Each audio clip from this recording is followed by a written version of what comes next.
दोस्तों, आपने महसूस किया होगा कि जो लोग अच्छे कर्म करते हैं वो प्रसन्न रहते हैं, वही जो बुरे कर्म करते हैं वो खुशी से रह रहे होते हैं।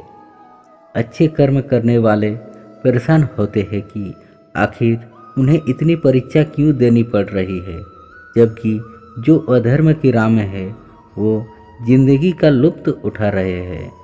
अगर आपके मन में भी ये सवाल आया है तो आज हम आपको इसका जवाब देंगे। दोस्तों, जवाब यह है कि जो भगवत गीता में लिखा है और भगवान श्री कृष्ण ने अर्जुन को दिया था। भगवत गीता में वर्णित कथा के अनुसार जब भी अर्जुन के मन में कोई दुविधा होती थी तो वह श्री कृष्ण के पास पहुंच जाते थे।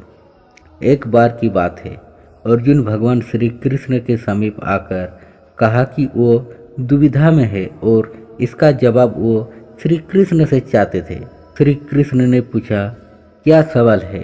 अर्जुन ने कहा, मुझे ये जानना है कि अच्छे लोगों के साथ हमेशा बुरा ही क्यों होता है, वही बुरे लोग खुशहाल देखते हैं। अर्जुन के मुंह से ऐसी बात सुनकर श्री कृष्ण मुस्कुराए और कहा, मनुष्य जैसा सोचता है और महसूस करता है वैसा कुछ नहीं होता है, बल्कि अज्ञानता की वजह से वह सच्चाई नहीं समझ पाता है। अर्जुन उनकी ये बात समझ नहीं पाए। इसके बाद श्री कृष्ण ने अर्जुन से कहा, पार्थ, मैं तुम्हें एक कथा सुनाता हूँ। उसे सुनकर तुम समझ जाओगे कि हर प्राणी को उसके कर्म के हिसाब से ही फल मिलता है। प्रकृति हर किसी को अपनी राह चुनने का मौका देती है। अब वो मनुष्य की इच्छा पर ही निर्भर करता है, उसे धर्म की राह चुननी है या अधर्म की। कथा शुरू करते हुए श्री कृष्ण ने कहा, एक नगर में दो पुरुष रहा करते थे। एक पुरुष व्यापारी था जिसके जीवन में धर्म की बहुत महत्व थी। वो पूजा पाठ में यकीन रखता था। वह हर रोज मंदिर जाता था और दान धर्म भी करता था और हर रोज भगवान की पूजा भी करता था। वही दूसरा पुरुष बिल्कुल विपरीत था। वो हर रोज मंदिर तो जाता था लेकिन पूजा करने के लिए नहीं, बल्कि मंदिर के बाहर से जूते चप्पल चुराने के लिए। उसे दान और धर्म से कोई लेना देना नहीं था। समय बीतता गया और एक दिन बहुत ही जोर की बारिश हो रही थी। इस वजह से मंदिर में पुजारी के अलावा कोई नहीं था। ये बात जब दूसरे पुरुष को पता चली तो उसने कहा कि ये सही मौका है मंदिर का धन चुराने का। पंडित से नज़र बचाकर उसने मंदिर का सारा धन चुरा लिया। उसी समय पर धर्म में विश्वास रखने वाला व्यक्ति भी मंदिर पहुंचा। दुर्भाग्य से मंदिर के पुजारी ने उसे चोर समझ लिया और चिल्लाने लगे। वहाँ लोग एकत्र हो गए और उसे बहुत मारा। किसी तरह वो बचते बचाते वहाँ से निकला तो दुर्भाग्य ने उसका साथ वहाँ भी नहीं छोड़ा। मंदिर के बाहर वो एक गाड़ी से टकरा गया और घायल हो गया। फिर वो व्यापारी लंगड़ाते हुए घर जाने लगा तो रास्ते में उसकी मुलाकात उस पुरुष से हुई जिसने मंदिर के धन चुराया था। उसने कहा, आज तो मेरी किस्मत चमक गई, एक साथ इतना सारा धन जो मिल गया। ये सब देखकर उसे बहुत बुरा लगा और उसने अपने घर से भगवान की सारी तस्वीरें निकाल दी।